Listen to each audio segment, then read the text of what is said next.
Chapter की starting में हमारा हीरो अपनी माँ की गोद में सो रहा होता है। फिर तभी जो दादाजी होते हैं जून झांटियान, वो कहते हैं अरे एल्डर्स, ये तो बहुत ही दिक्कत की बात हो जाएगी अगर दूसरे इमॉर्टल्स यानी दूसरे महान लोगों को पता चला कि हमारा जो पोता है उसके अंदर एंशिएंट ड्रैगन बॉडी है, तब तो बहुत ही ज्यादा खतरा हो जाएगा हमारे पोते को। पर मैंने एक आइडिया सोच लिया है, हमें मिलकर काम करना होगा और हमें हमारे पोते जाओ याओ की पावर्स को, जो एंशिएंट ड्रैगन बॉडी की पावर्स हैं, उसे सील कर देना होगा। जब तक कि ये बड़ा नहीं हो जाता तब तक हमें इसकी बॉडी के पावर्स को सील करके रखना होगा। तो इस पर दोनों एल्डर्स कहते हैं हाँ तुम बहुत सही कह रहे हो जुन झाटियान, ऐसे बहुत सारे इमॉर्टल हैं इस एंशिएंट वर्ल्ड में जो हमारे पोते को यानी जो तुम्हारे पोते को नुकसान पहुंचाना चाहते हो, क्योंकि इसके पास एंशिएंट ड्रैगन बॉडी है। तो एल्डर्स और जुन झाटियान की बात सुनते ही हमारा हीरो सोचने लगता है ये बुढ़े तो बहुत समझदार हैं, इन्हें पता है कि कब छुप के रहना चाहिए और जब ताकतवर बन जाओ तब दुश्मन पर अटैक करना चाहिए। फिर तभी दादाजी जुन झांटियान अपनी बहू से कहते हैं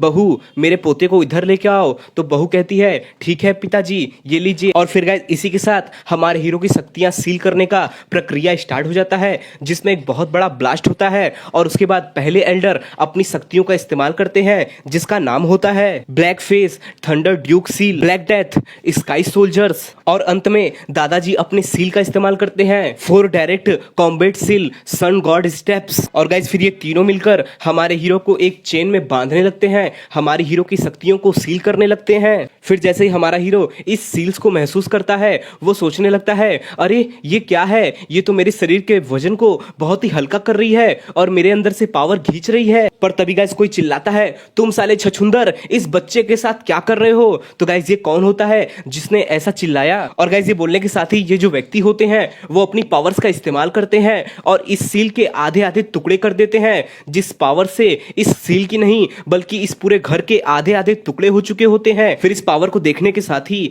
दादाजी जुन झांटियान भी बहुत ज्यादा सरप्राइज हो उठते हैं और वो जो दो एल्डर्स होते हैं वो भी सरप्राइज हो उठते हैं, क्योंकि ये और कोई नहीं बल्कि 18वीं सदी के पूर्वज होते हैं जो अपनी कब्र में एक ध्यान मुद्रा में होते हैं यानी समाधि के अंदर होते हैं, पर ये अपनी समाधि तोड़कर यहाँ पर आ चुके होते हैं। फिर तभी 18वीं सदी के एंसेस्टर यानी पूर्वज को देखकर दादाजी और एल्डर्स दोनों ही घुटने पर आ जाते हैं और कहते हैं हम अभी के एल्डर्स आपका स्वागत करते हैं 18वीं सदी के पूर्वज। फिर तभी ये जुन फैमिली के पूर्वज कहते हैं कब से हमारी जुन फैमिली ने डर कर रहना सीख लिया और कब से हम ऐसी गंदी हरकतें करने लगे, बताओ क्या हम एक बच्चे को भी प्रोटेक्ट नहीं कर सकते, क्या हम इतने भी ताकतवर नहीं हैं। तो फिर वहीं हमारा हीरो 18वीं सदी के पूर्वज को देखकर सोचता है अरे यार ये एक और बुढ़ा आ गया यहाँ पर, सभी तो बुढ़े ही हैं, मुझे कंफ्यूजन हो रहा है कौन ये है कौन वो है, मुझे बहुत ही ज्यादा कंफ्यूजन हो रहा है। फिर वहीं खड़ा जो जुन झांटियान दादाजी होता है वो कहता है पूर्वज आप गुस्सा मत होइए, हम तो बस अपने बच्चे को बचाना चाहते हैं,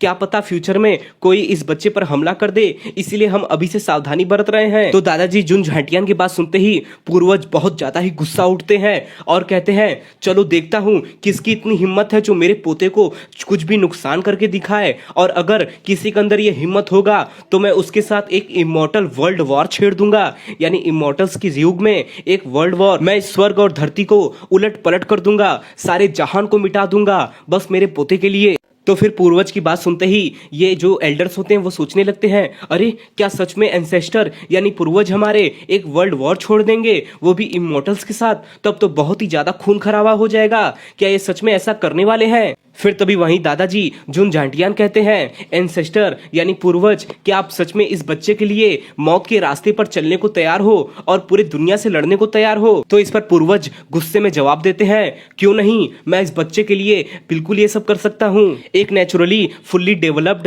एंशिएंट ड्रैगन बॉडी सबके पास नहीं होती है और अगर किसी के पास होती भी है तो वो बहुत सारे चेन्स में बंधी होती है, पर इस बच्चे ने उन सारे चेन्स को तोड़ दिया है। ये जरूर ही भगवान के द्वारा हमारे लिए दिया गया ब्लेसिंग है, ये जुन फैमिली के लिए बहुत ही महान कार्य होगा जब हम इस बच्चे को बड़े होते हुए देखेंगे और फ्यूचर में इस जुन फैमिली के सारे रिसोर्सेस सारे मेडिसिन इस बच्चे को जाने चाहिए और इस बच्चे को जितना हो सके उतनी रिसोर्सेस जाने चाहिए, किसी भी चीज की कमी नहीं होनी चाहिए और इसे 0 सीक्वेंस देना चाहिए। तो ये सुनते ही जुन फैमिली के एल्डर्स और दादाजी जुन झांटियान बहुत ही ज्यादा आश्चर्यचकित हो जाते हैं और कहते हैं क्या पूर्वज आप सच में कह रहे हैं कि हम इस बच्चे को को जीरो सीक्वेंस देना चाहिए। तो गाइस ये जीरो सीक्वेंस है क्या, इसी के बारे में हमारा हीरो भी सोच रहा होता है और सोचता है क्या कोई प्लीज मुझे एक्सप्लेन करेगा ये जीरो सीक्वेंस क्या है। मैं बहुत देर से ये सारे बकवास सुन रहा हूं और मैं बहुत ज्यादा ही कंफ्यूज हो गया हूं। तो गाइस इसी के साथ हमें जीरो सीक्वेंस के बारे में बताया जाता है कि ये जो जुन फैमिली है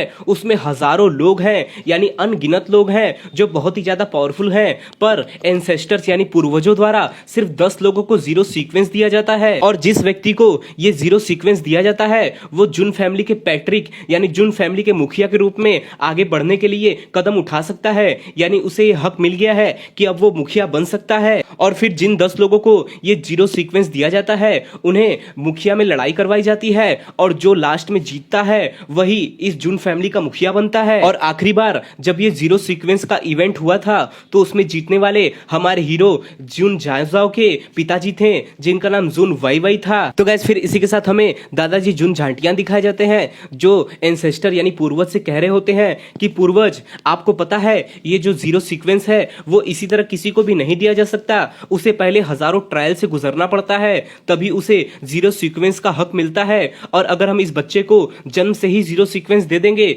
तब लोग क्या कहेंगे, लोग तो हमारे डिसीजन पे सवाल उठाएंगे। तो इस पर पूर्वज कहते हैं चलो देखता हूं किसे मेरी बात स्वीकार नहीं है, जिसे स्वीकार नहीं होगी वो मुझसे आकर लड़ सकता है और मुझसे बहस कर सकता है, मुझे फर्क नहीं पड़ता, आ जाने दो, मैं सबको संभाल लूंगा। और गाइज इस पूर्वज की बात सुनते ही हमारा हीरो बहुत ज्यादा ही शॉक्ड हो जाता है और सोचने लगता है अरे इन बुड्ढों ने मिलकर मेरा अंतिम संस्कार करने का प्लान बना लिया है क्या, ये मुझे मारकर ही छोड़ेंगे। और ये सोचने के साथ ही हमारा हीरो अपनी भाषा में एंसेस्टर यानी पूर्वज को समझाने की कोशिश करता है ये यानी प्लीज क्या मैं चुपचाप आराम नहीं कर सकता, प्लीज मुझे आप ऊपर मत करो। तो इस पर एंसेस्टर समझ नहीं पाते हमारे हीरो की बात और कहते हैं सब ठीक है बच्चे, रो मत बच्चे, उपसी डेजी उपसी डेजी। तो ये सुनते ही हमारा हीरो बहुत ही ज्यादा रोने वाला मुंह बना लेता है और सोचने लगता है मुझे तुम सबने उतने देर से कपड़े नहीं पहनाए हैं, बुढ़ऊ क्या तुम मुझे मारना चाहते हो, मुझे ठंड लग रही है, प्लीज मुझे अब उठाना बंद करो। फिर तभी गाइस हमारा हीरो ये बात सोच ही रहा होता है तभी उसके सामने स्टेटस विंडो एक बार फिर आ जाता है और उसमें जो चेक इन का लोकेशन होता है वो दिखाया जाता है जिसमें लिखा होता है कि आपकी जो नेक्स्ट चेक इन होगी वो टाइयू एंशिएंट स्टील के पास होगी। तो गाइस टाइयू एंशिएंट स्टील एक जगह होगी जहां पर हमारा हीरो जाएगा तो उसका ये जो चेक इन है वो कंप्लीट हो जाएगा और उसे इसके बदले में रिवार्ड मिलेगा। और इसी को देखकर हमारा हीरो सोचने लगता है टाइयू एंशिएंट स्टील ये क्या है। और गाइस इसी के साथ हमारे हीरो के सोचने के साथ ही ये एपिसोड खत्म हो जाता है। आशा करता हूं आपको वीडियो जरूर पसंद आया होगा, वीडियो को लाइक करें और चैनल को सब्सक्राइब जरूर करें गाइस। We love मानुआ।